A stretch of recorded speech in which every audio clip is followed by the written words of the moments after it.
दिवंगत माजी आमदार PN पाटील यांचे चिरंजीव राष्ट्रवादीत प्रवेश करणार आहेत। राहुल पाटील आज अजित पवारांच्या राष्ट्रवादीमध्ये पक्षप्रवेश करतील।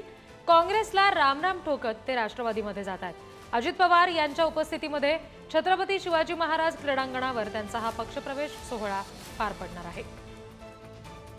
आणखी तपशील घेऊया प्रतिनिधी शेखर पाटील यांच्याकडून। शेखर, PN पाटील यांचे चिरंजीव आता राष्ट्रवादीमध्ये जात आहेत, काय नेमकं याचं पुढे होऊ शकतं, काय नेमके त्याचे परिणाम असू शकतात?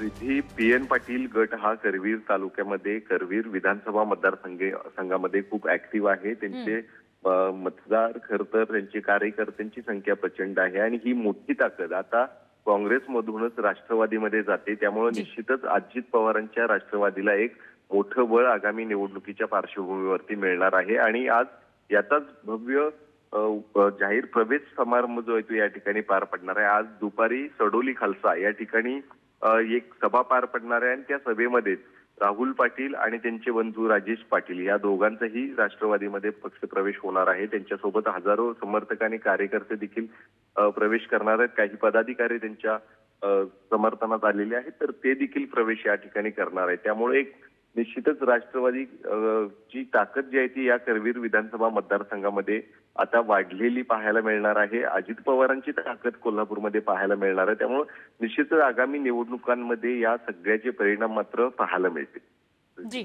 धन्यवाद सगळ्या तपशिलांसाठी शेखर।